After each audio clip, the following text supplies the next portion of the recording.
ভাইয়ের আমার, সতর্ক থাকতে হবে, চোখ কান খোলা রাখতে হবে।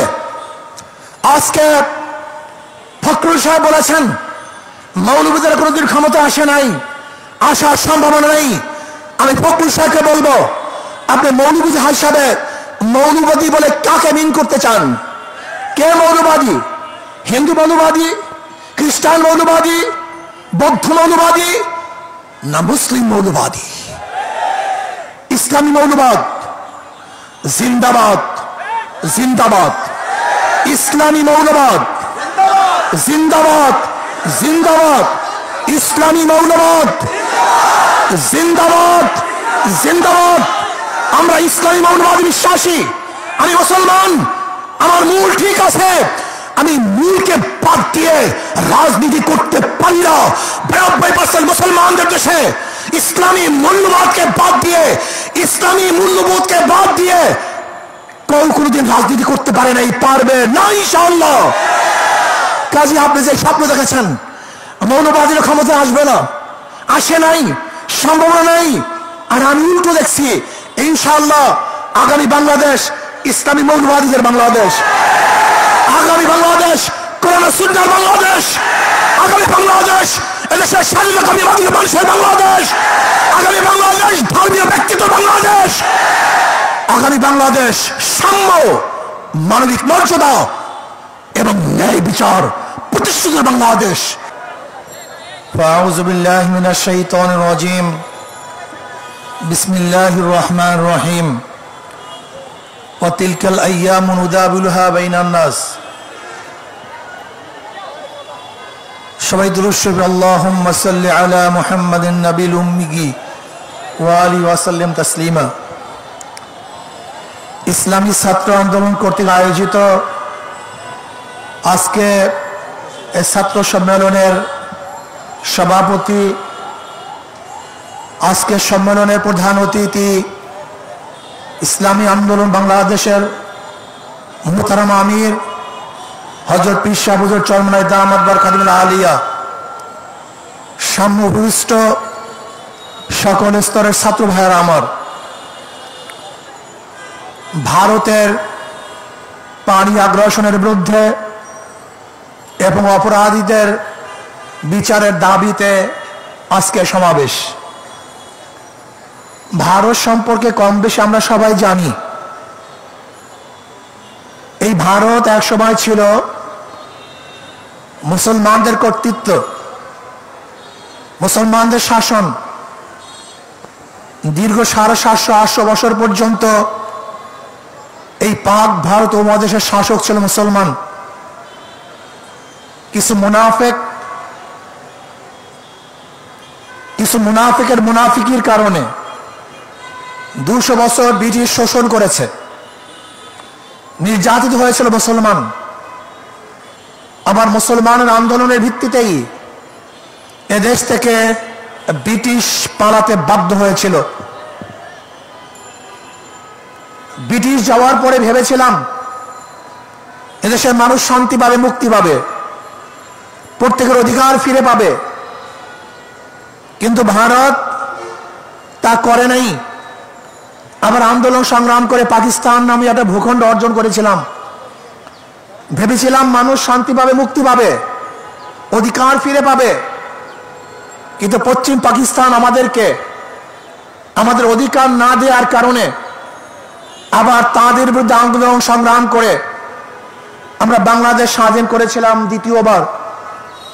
ভেবেছিলাম এবার মুক্তি পাবো, শান্তি পাবো, কিন্তু স্বাধীনতার পর থেকে আজ পর্যন্ত যারা শাসক ছিল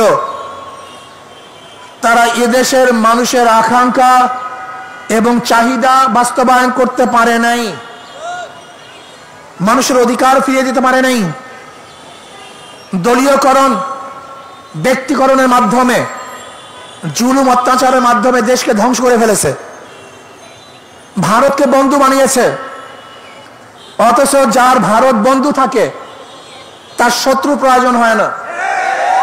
আপনারা জানেন সিকিম এক সময় স্বাধীন রাষ্ট্র ছিল, ভারতের খুবই বন্ধু ছিল, কিন্তু লেন্দুক দর্জির মতো এক চাটুকার এবং মোশায়েফকে সৃষ্টি করে সে সিকিমকে ভারতের করদ রাজ্য হিসাবে নয়, ভারতের অন্তর্ভুক্ত করতে বাধ্য করেছিল।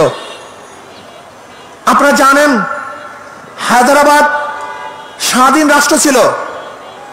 ব্রিটিশ বলেছিল তোমরা স্বাধীন থাকবে, কিন্তু সেই স্বাধীন রাষ্ট্রকে পরাধীন করে ভারতের মধ্যে হায়দ্রাবাদকে নিতে বাধ্য করেছিল। আপনারা জানেন কাশ্মীর স্বাধীন রাষ্ট্র ছিল, কিন্তু এই ভারত সেই স্বাধীনতাকে দূর করে আজকে তাদেরকে গোলামি করতে বাধ্য করেছে। আজকে বাংলাদেশ স্বাধীন, ভারত থেকে স্বাধীন হয়েছে, কিন্তু লেন্দুব দর্জির মতো শেখ হাসিনাকে আর এক মুখ্যমন্ত্রী তৈরি করে ওদের গোলামি বানাবার চক্রান্ত করেছিল। বাংলাদেশের মানুষ সচেতন, তারা জীবন দিতে পারে, রক্ত দিতে পারে, আন্দোলন করতে পারে, না খেয়ে থাকতে পারে, তারা খোলা আকাশে নিচে ঘুমাতে পারে, তাদের সবকিছু উৎসর্গ করতে পারে। একজন বাংলাদেশকে গোলাম বানাতে পারে নাই। আজকে তারা কি করেছে? ফারাক্কা বাঁধ দিয়েছে। ফারাক্কা বাঁধের মাধ্যমে আপনারা জানেন এক সময় আমাদের বাংলাদেশ কৃষি নির্ভরশীল দেশ ছিল, পানি ব্যতীত ফসল করা যাইত না। এর জন্য ওরা ফারাক্কা বাঁধ দিয়ে আমাদের দেশকে মরুভূমি করেছে, কিন্তু তারপরে বাংলাদেশের মানুষ ওর কাছে মাথা নত করে নেই। আজও ফারাক্কা বাঁধের সমাধান হয় নাই, আজও তিস্তার সমাধান হয় নাই।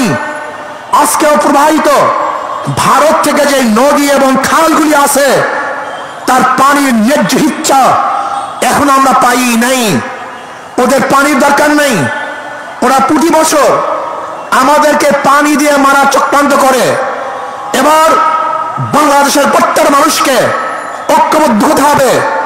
বাংলাদেশের উপর থেকে এমন এক শক্তিশালী বাঁধ নির্মাণ করব, যেই বাঁধের মাধ্যমে ভারত পানি নিয়ন্ত্রণ করবে না, বরং বাংলাদেশের মানুষ পানি নিয়ন্ত্রণ করবে। যখন প্রয়োজন হবে আমরা পানি ছেড়ে দেব, যখন প্রয়োজন হবে পানি বদ্ধ হয়ে রাখবো, তাহলে ভারত আমাদেরকে ডুবাতে পারবে না। ওদের কাছে মাথা নত করতে হবে না, বরং ভারত আমাদের কাছে মাথা নত করে বাধ্য হবে।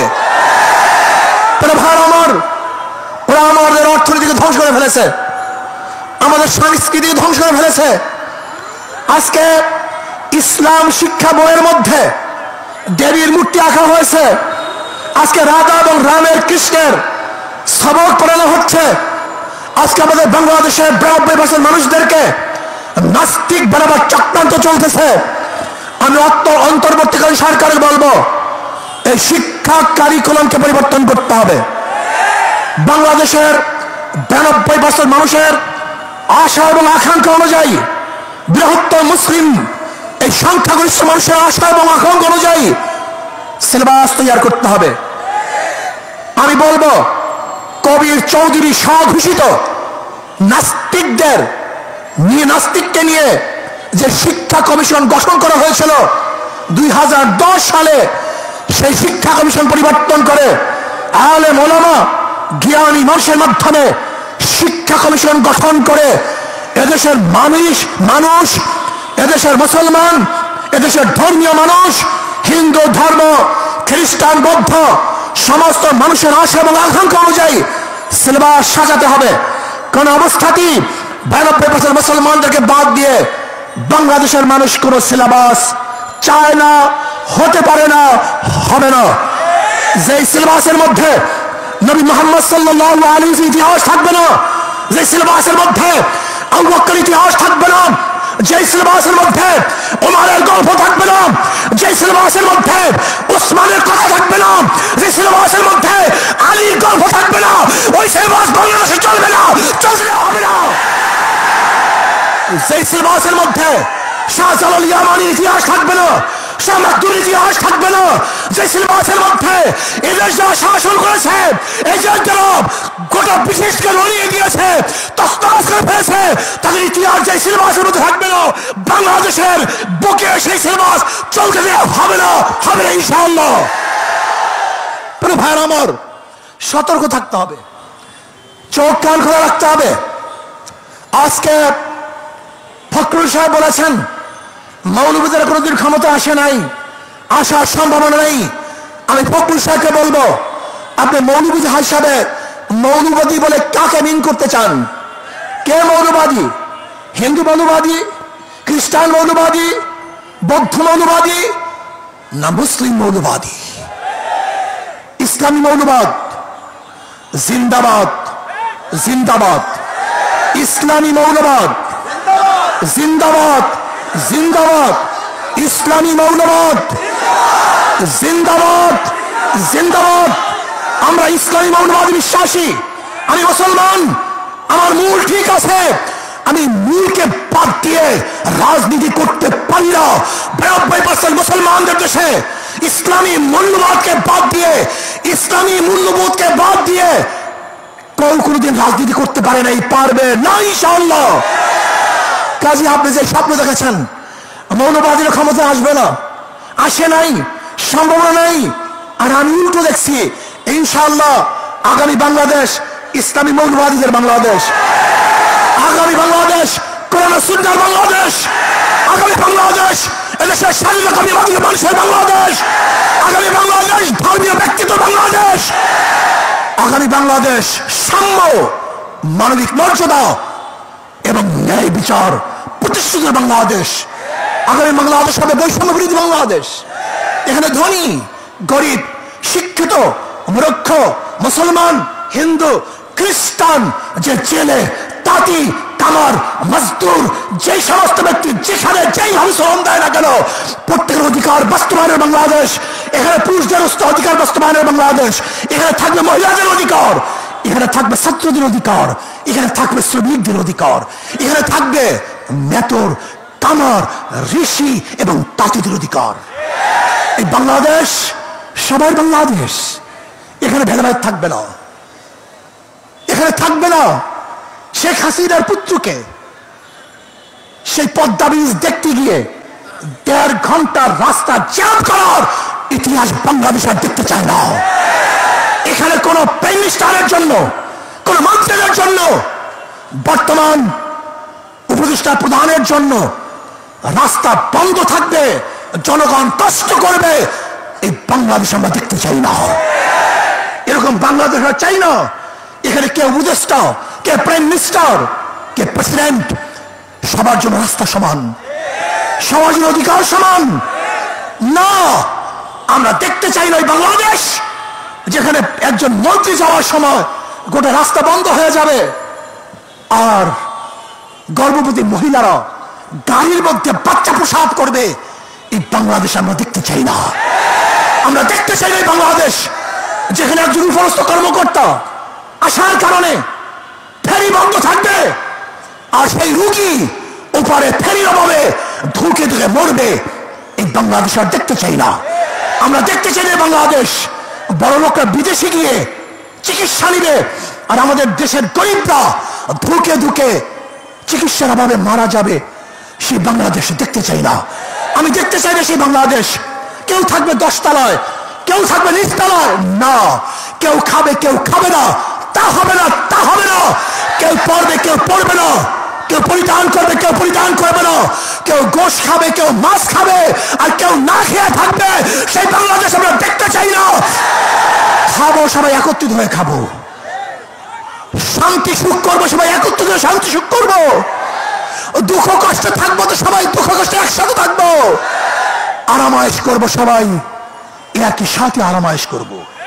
আমরা চাই বাংলাদেশের প্রত্যেক নাগরিক সমান অধিকার ভোগ করবে, তারা শান্তিতে বসবাস করবে। আজকে আমি জামাতকে বলবো, আপনাদের জন্য সুবর্ণ সুযোগ চলে আসছে। আগামীকালই নির্বাচন হবে না, হক্কানি ওলামায়ে কেরামের সাথে আপনাদের যে মতনৈক্য আছে বসে সমাধান করেন। চমৎকার এক সুযোগ, চমৎকার এক সুযোগ। দেখেন, নৈতিক ও আদর্শ মিল না থাকলে সাময়িক মিল থাকে না। বিএনপির সাথে আপনাদের চরম দোস্তি ছিল, একই সাথে আন্দোলন সংগ্রাম করেছেন, কিন্তু আদর্শ নৈতিক মিল না থাকার কারণে উভয়ের প্ল্যাটফর্ম ভিন্ন হয়ে গেছে।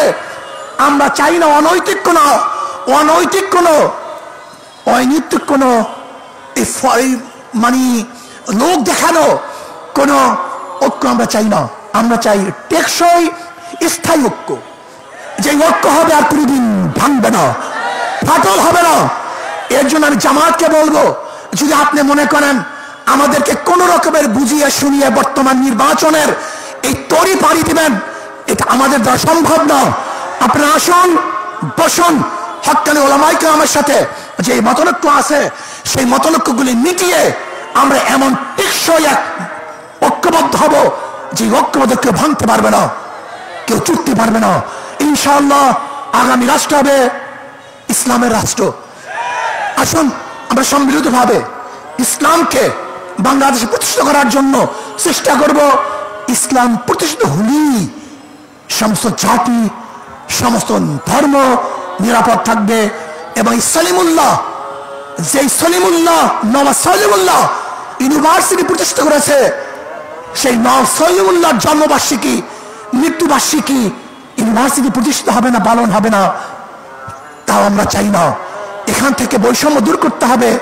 সব জায়গায় যে ধর্মের লোক যেই গোশ খায়, অনেক জায়গায় দেখা যায় গরুর গোশ খাইতে দেওয়া হয় না, এটা বৈষম্য। যেখানে গরুর গোশ খেতে পারবে খেতে দেন, আপনি যা ইচ্ছা কাচ্চেমের গোশ খান, কোনো সমস্যা নেই, কিন্তু খবরদার কেউ কাউকে বাধা দেওয়ার কোনো অধিকার নেই। আমরা সমৃদ্ধভাবে দেশটাকে গড়ব। আল্লাহ আমাকে এবং আমাদের সবাইকে সমৃদ্ধভাবে দেশ গড়ার তৌফিক দান করেন। আসসালামু আলাইকুম রহমতুল্লাহ।